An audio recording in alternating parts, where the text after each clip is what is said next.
এক বর্ণাঢ্য অনুষ্ঠানের মধ্য দিয়ে খেলো ইন্ডিয়া জাতীয় বিশ্ববিদ্যালয় যোগা প্রতিযোগিতার উদ্বোধন হল রাজধানীর এনএসআরসিসিতে।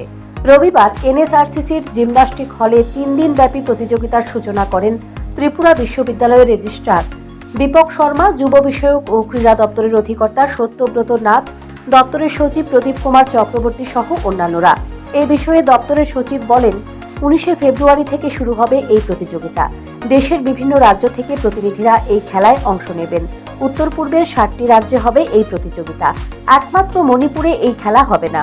দেশের প্রধানমন্ত্রী নরেন্দ্র মোদী এই প্রতিযোগিতার উদ্বোধন করবেন। প্রতিযোগিতায় মোট 20টি ইভেন্ট রয়েছে। এর মধ্যে 16টি হবে আসামে, ত্রিপুরায় 1টি।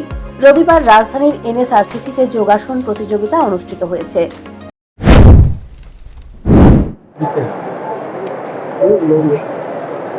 খেলো ইন্ডিয়া ইউনিভার্সিটি গেমস এবার নর্থ ইস্টার্ন রিজনে হচ্ছে আর কি।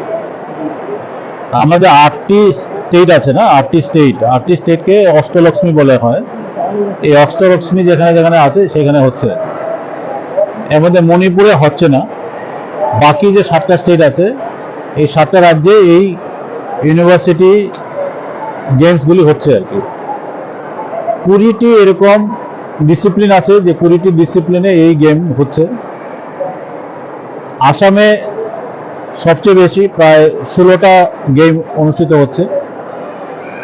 বাকি যে স্টেটগুলি আছে একটা একটা করে ইভেন্ট হচ্ছে। ত্রিপুরাতে একটি, আমরা যে এখানে অনুষ্ঠিত করছি আজকে, এটা হচ্ছে যোগাসনা। তো যোগাসনার জন্য ত্রিপুরা রাজ্য চিহ্নিত হয়েছে এবং ত্রিপুরা রাজ্যে আজকে আমরা এখানে এটা চালু করা হলো গেমটা। এটার অফিসিয়ালি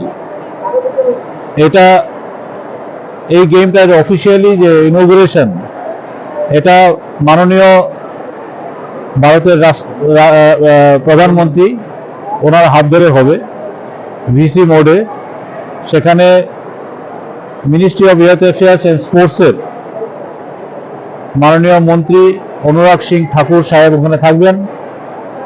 বিভিন্ন রাজ্যের অন্যান্য মন্ত্রীগণ থাকবেন সেখানে।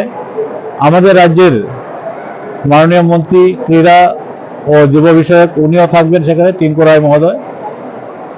এখানে আজকে যে গেমটা চালু হলো, 13টি ইউনিভার্সিটি থেকে বিভিন্ন প্রতিযোগী যোগিনীগণ এখানে এসছেন। ত্রিপুরায় অনুষ্ঠিত এই আসরে ত্রিপুরা, কলকাতা, কল্যাণী, বর্ধমান, নাগপুর, পুনে, পাঞ্জাব, অন্ধ্রপ্রদেশ, হরিদ্বার প্রভৃতি বিশ্ববিদ্যালয়ের পড়ুয়ারা অংশগ্রহণ করেছে। প্রতিযোগিতায় 13টি বিশ্ববিদ্যালয়ের 15টি দল অংশগ্রহণ করেছে। Bureau report, news prime Tripura.